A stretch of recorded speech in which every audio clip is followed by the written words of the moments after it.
Let me tell you something about power and about how it actually ends. Not the way the movies show it with dramatic betrayals and shouting matches behind closed doors, but the way it really ends in real life. Quietly, slowly, through accumulation rather than explosion. Until one Monday morning, the whole thing just stops and everyone acts surprised even though the signs had been there for months. This week, the United Kingdom got its 7th leader in a decade. Keir Starmer, the man who walked into Downing Street less than 2 years ago promising stability after years of political chaos, announced he was stepping down as Prime Minister and as leader of the Labour Party. And the man almost certain to replace him is Andy Burnham, the former mayor of Manchester, sometimes called the King of the North, who just won his way back into Parliament after nearly a decade of building loyalty in a city that never stopped believing in him. I want to walk you through how this actually happened. Not just the headlines you scrolled past this morning. The real shape of it, the human shape of it. Because there's something in this story about power, pride, and the slow accumulation of small failures that I think applies to a lot more than just British politics. It applies to anyone who has ever fought hard for something and then struggled to hold on to it once they finally had it in their hands. 2 years ago, Keir Starmer stood in front of his party and called it the proudest moment of his life. He had taken control of Labour 6 years earlier, when the party was, in his own words, politically, financially, and morally bankrupt. Nobody believed Labour could win again after that. Too many people inside and outside the party had written them off as permanently irrelevant, a relic of a different political era that simply didn't have a path back to power. And he proved them wrong. He rebuilt the party piece by piece, restored public trust on the economy, on defense, on national security, and led Labour back into government after 14 long years in opposition. That is not a small thing. That is the kind of victory that gets written into history books, the kind of comeback that political analysts study for decades afterward, trying to understand exactly how it was done. But here is the part of the story that almost nobody talks about when they celebrate a big win like that. Winning the position is not the same as keeping it. Building trust to get somewhere is a completely different skill than maintaining trust once you have arrived. And over the next 2 years, the gap between those two skills became Starmer's entire downfall, slowly, piece by piece, until there was nothing left to stand on. It rarely happens all at once. That is the part people consistently miss when they look at stories like this one. Power doesn't usually collapse in a single dramatic moment. A scandal so enormous it ends everything in one news cycle. It bleeds out slowly, through 100 small decisions that each seem survivable on their own, until one day someone adds them all together and the total is simply too large to ignore anymore. For Starmer, it started with questions about whether he was actually leading the country or simply managing it. Critics inside his own party began saying the quiet thing out loud, that he felt more like an administrator processing decisions than a leader making them, more comfortable navigating international summits with foreign dignitaries than fighting for clarity on the issues that actually affected ordinary people's daily lives back home. He earned genuine praise for his handling of global conflicts, for showing up at the right moments on the world stage. But praise abroad does not pay the bills at home, and voters tend to notice the difference eventually. Then came the resignations. 20 ministers left government during his time in office. 20. Read that number again and let it sit for a moment, because that is not a normal churn rate for any administration. That is a pattern of people who had been inside the room, who had seen the decision-making process up close, choosing one by one to walk away rather than stay associated with where things were heading. His health secretary quit and did not go quietly. He issued a public attack on Starmer's record of indecision before walking out the door, the kind of parting statement that does lasting damage precisely because it comes from someone who knows the inside story.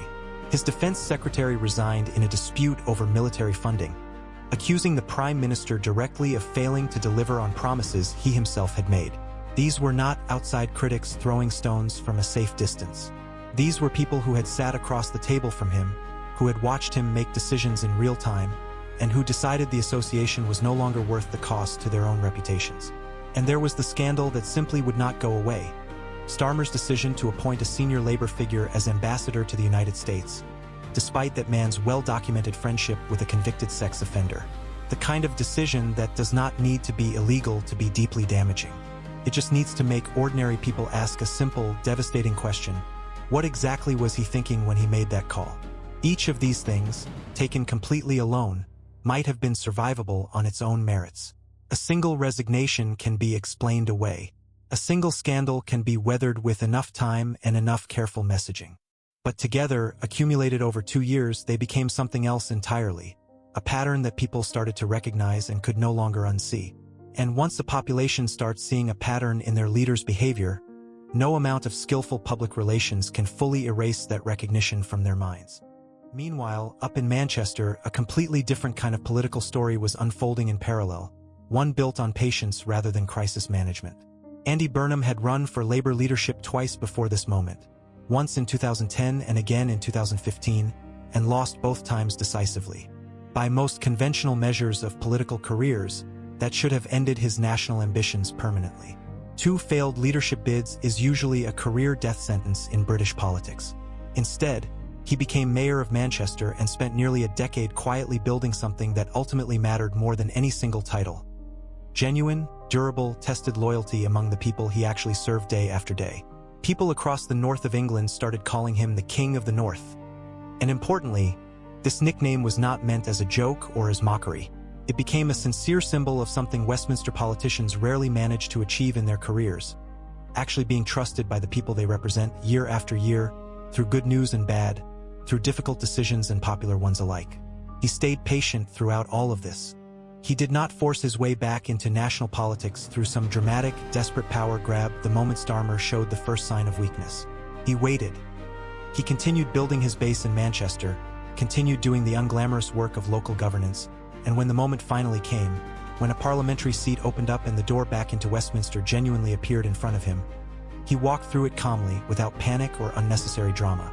He won that by-election decisively, becoming a member of Parliament once again, which is a constitutionally required step for anyone hoping to eventually become Prime Minister of the United Kingdom. And the moment he secured that seat, the entire conversation inside the Labour Party shifted almost overnight. People who had been quietly waiting suddenly felt permission to speak openly about what they had been thinking privately for months. His victory speech that night said the underlying truth plainly, without hedging. Everyone knows that politics isn't working. Notice what he did not say. He did not specifically attack Starmer's individual policies one by one. He named something broader, something deeper, the problem with politics itself as people were actually experiencing it in their daily lives. That is a genuinely dangerous sentence for any sitting leader to hear directed at the system they preside over, because it suggests the problem is not one bad policy choice that could simply be reversed. It suggests something more fundamental about trust itself, about whether people believe the entire structure is even working for them anymore. Here is where the story takes its strangest and most unpredictable turn of all. On a quiet Sunday morning, with no warning given, no private conversation between the 2 men beforehand as far as anyone has confirmed, the President of the United States posted on social media that Keir Starmer would resign as Prime Minister. He criticized Starmer's handling of immigration and energy policy specifically, mentioned his ongoing frustration over Britain's restrictions on North Sea oil drilling, and closed the post with a strangely casual, "I wish him well." At the time this post went up, this was pure speculation dressed up convincingly as established fact. Starmer's own cabinet ministers were publicly insisting, on the record, that they had no concrete reason to believe he was actually stepping down imminently. Downing Street had nothing official to confirm the claim. By every visible official channel available at that moment, the President of the United States appeared to be jumping dramatically ahead of a story that had not yet actually happened in reality. And then, within roughly 24 hours, it happened anyway, almost exactly as he had described it. Now, I want to be genuinely careful here because there are 2 very different ways to interpret this sequence of events fairly. One version suggests Trump had access to some private knowledge, some diplomatic signal passed along through official channels that the public simply was not aware of, and he got ahead of an announcement that was already quietly coming regardless of his post. The other version, the one that actually fits better with everything we know from the public record, is simpler, and in some ways more interesting to think about. He made a confident public prediction based on watching the exact same visible public pressure that any informed observer could see building, and the timing happened to work out remarkably well in his favor. Either way you choose to interpret it, the optics of the moment were genuinely remarkable to witness. A foreign head of state publicly predicting the political death of an allied nation sitting prime minister, mere hours before it actually occurred, instantly transforms what should have remained a domestic British political story into something with an international audience watching every single move and every subsequent headline. So let us step back now from all the individual headlines and ask the real underlying question together. What actually happened here, beneath all the surface noise and competing news cycles?